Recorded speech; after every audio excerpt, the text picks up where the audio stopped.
Is it a crime to insult somebody in public? Yes. Yes, it is. And it's a crime to insult them online as well? Yes. Nazi Germany, history or future? That's the question that we'll be asking. People are being jailed once again in Germany for things they're saying. One of the aspects of this story that surprises me most and troubles me most is the idea that Nazism was a consequence of too much free speech. I don't know how to do the logistical pirouettes to get there, because I thought that Nazism was about maximal control and maximal violence and racialized execution. But let's get into this story together and work out, has Europe been lost to authoritarianism? Let's get into it. It's illegal to display Nazi symbolism, a swastika, or deny the Holocaust. That's clear. Is it a crime to insult somebody in public? Yes. Yes, it is. And it's a crime to insult them online as well? Yes. Insult. Man, I'll tell you what, man, I got some serious leverage because I've been insulted a lot in public, in private, on the internet. Think about my way my children carry on. I got some serious grounds.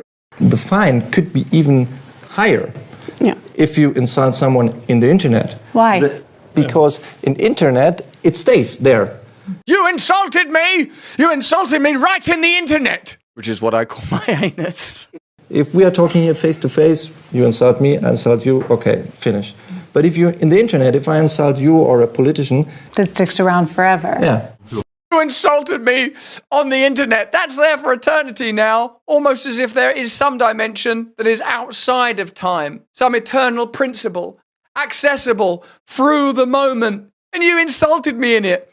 Do you remember when Carl Sagan said that all of the signals, TV and radio waves broadcast in order that we might receive content in its former analog configuration is still radiating limitlessly and infinitely through space.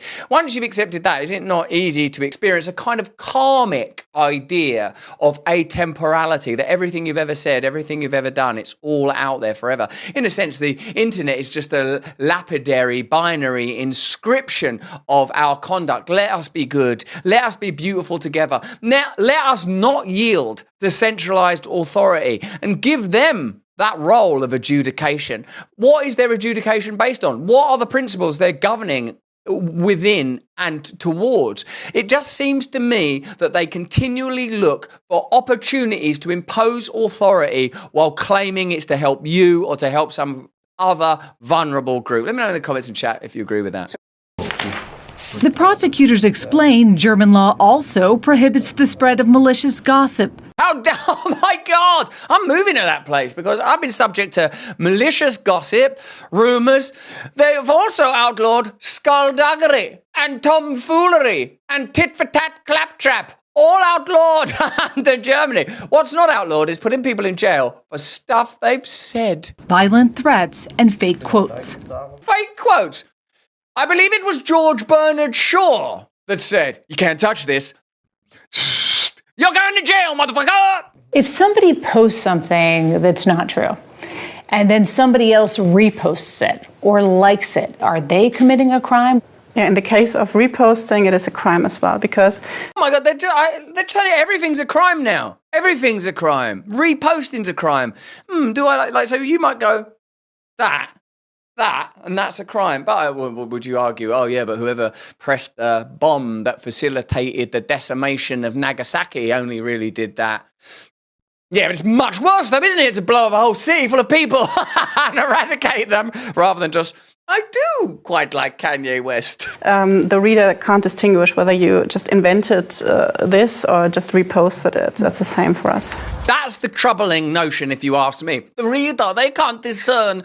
The poor reader is an idiot. The reader is an imbecile. That's more insulting. Let me know in the comments. Don't you find that more insulting, that you're being governed by people? Oh, the reader won't be able to determine whether that's an ironic German accent or a hateful German accent. This is probably a hate crime now. Don't you see that what they're doing is kind of releasing spores of legislation so that wherever you go, you can't avoid, like there's sort of dandelion seeds. A crime, everything's a crime. Sit still, get in your box. That bacteria could kill you. That cold could kill you. Have a vaccine against reposting. The punishment for breaking hate speech laws can include jail time for repeat offenders. But in most cases, a judge levies a stiff fine and sometimes keeps their devices. Whoa, man, that's the state backing up your devices. When did you vote for that? When did you pay taxes for that? You are funding their tyranny. In a sense, Hitler was like vulgar and overt. There's insidious and bureaucratic. At least you can see Hitler coming, not on the hype basis, but, you know, the sea kiling, the flags. You think, oh, hold on, this guy's up to something. And it's not when like, oh, well, someone might not know if you were being ironic when you reposted. It's best we jail you and take your devices just in case. How do people react when you take their phones from them? They are shocked. It's a kind of punishment if you lose your smartphone. They kind of think, well, it's ironic that in defending people from the Nazis, we're doing things that the Nazis would themselves have thought were perhaps overreach. They're pretty shocked. They're pretty shocked when we rounded them up into the internment camps. They kind of couldn't believe it when we made people start wearing... What we've decided to do is people that have impeached free speech have to wear a yellow star. And on it says Juden. And then we will know that that person does not obey free speech rules. It's even worse than the fine you have to pay. Because your whole life is typically on your phone now. Yep, we own you and we own your life. Here are the German police, without a note of irony, bagging up human beings into cells on the basis of stuff they've said on the internet, like you're doing now if you're in the comments, which you should be. So, you know, helps the algorithm probably. I don't know. I've not read a book on that. It's 6:01 on a Tuesday morning, and we were with state police as they raided this apartment in northwest Germany. Hier ist die Polizei, wir mussten bitte mal mit Ihnen reden. Like, haven't you seen like a bunch of scenes in movies where Gestapo in leather coats are like in stairwells? Dun, dun, dun, dun. I've seen that so many times. It's like a cliche. Now they're sort of wearing sort of like, you know, they're clutching a clipboard. Hello. With reason to believe that Anne Frank's in there, free speeching all over a diary. Get her out. Free speech is under attack, but Rumble Premium refuses to back down. That's why you should use Rumble Premium. Support content creators like me, and him, and him, and him, and him. I'm going to say and her, but is there one? And her? Oh. That's good. And her. With major advertisers conspiring to pull their dollars, even brands like Dunkin' Donuts turned their back, claiming Rumble had a right-wing culture. We're not here to fit a mold. We're here to defend free expression. To strengthen this mission, we're excited to offer Rumble Premium, a completely ad-free experience with exclusive benefits, grow up, for viewers and creators. It's more than a subscription. It's a stand for free speech. Your voice matters. Join Rumble Premium. For a limited time, you can get $10 off an annual plan using the promo code BRAND. Visit rumble.com/premium/brand and claim your discount today. Together we can turn the tide, whether you join Rumble Premium or simply keep watching. Your support helps keep free speech alive. Go to rumble.com/premium/brand and use the code BRAND to get $10 off. Inside, 6 armed officers searched a suspect's home, then seized his laptop and cell phone. And we are going to have to take those diaries, I'm afraid. Prosecutors say those electronics may have been used to commit a crime. Anything can be used to commit a crime. You could bash someone to death with a daffodil if you were committed. The crime? Posting a racist cartoon online.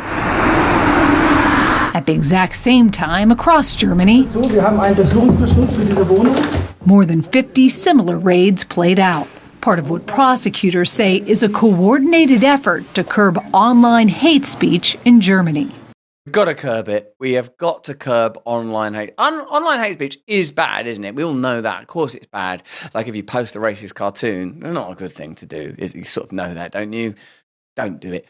Or sexist, or pornographic. In fact, we do need to have a pretty deep investigation of our morals and ethics, and we should talk about what we post online. But if it's not based on your personal sovereignty, if it's based on centralized authority, and if that centralized authority is creeping deeper and deeper into your behavior until it's actually at the point where it's infringing on stuff you type on your phone, that's a much, much bigger threat than the threat that it's seeking to curtail or prohibit or respond to. Here's Musk on that. Thank the Lord that America has free speech. CBS joined German police to conduct a raid on a citizen for posting a meme online. Now, I bet it wasn't a very nice meme or whatever, but, can't we regulate that ourselves? Do we need to centralise authority to that degree?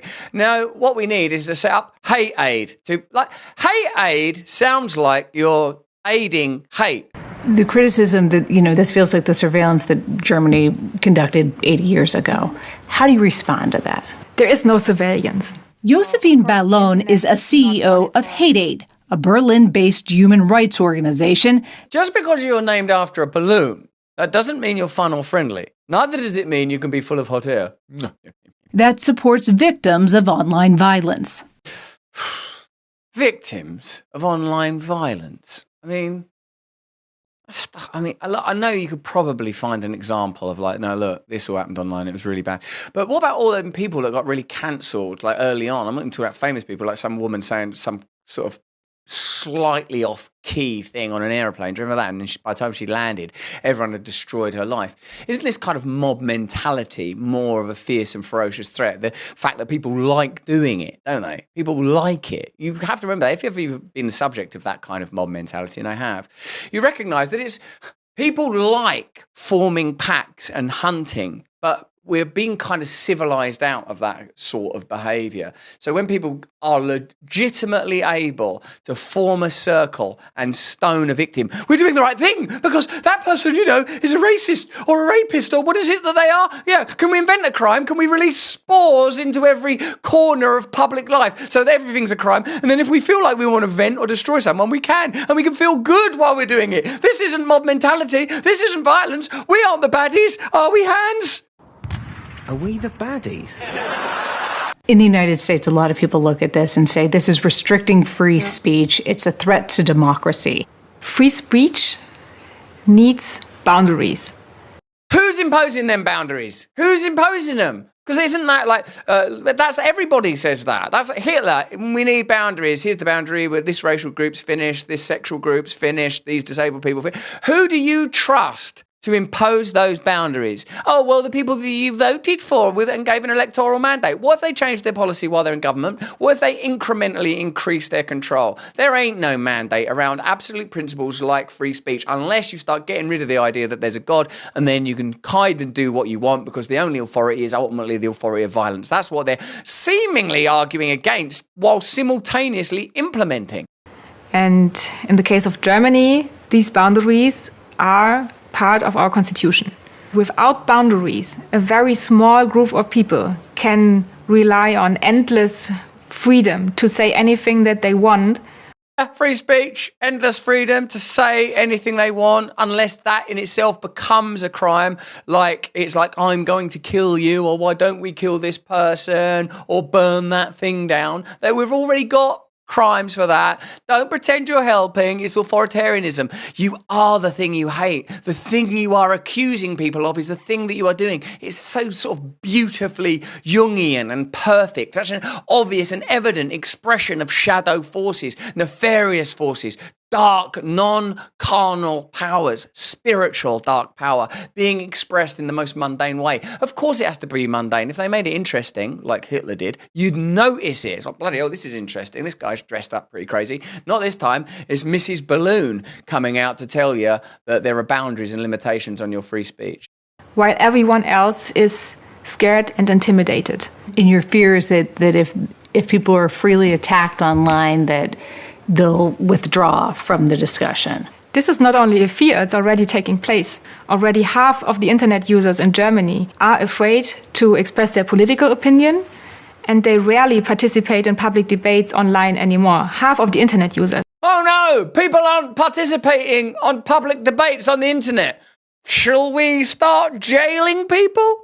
Yeah, that kind of makes sense. Here's Mike Benz, who you can always trust on these subjects. These two things aired the same episode because these two things are related. USAID has been funding all of Europe's censorship organisations. How astonishing. Free Speech News, he's sort of citing this interview on 60 Minutes.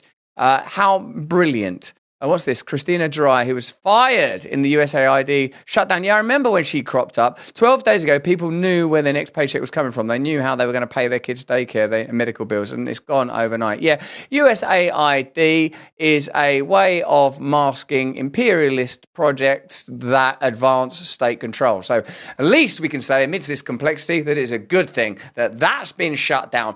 But the fissures between Europe and the US are growing, whether it's the Ukraine-Russia conflict or the subject of free speech. Let me know what you think about Germany's free speech crackdown, and let me know if you're detecting some irony. In order to protect us from Nazis, we're having to turn into Nazis. I mean, I get the motif of wearing the skin of your enemies, but you do have to kill your enemies in order to acquire their skin. And free speech is being desecrated and decimated, all in the name of what? Freedom? It doesn't make sense to me. Let me know what you think in the comments and chat. Hey, thanks for watching. If you want to see more uncensored content where free speech can flourish, join our live stream. Click the link right here to watch the next video if you want to, or become a member of a growing movement. Download the Rumble app and you'll be informed every time we make a new piece of content. Stay free.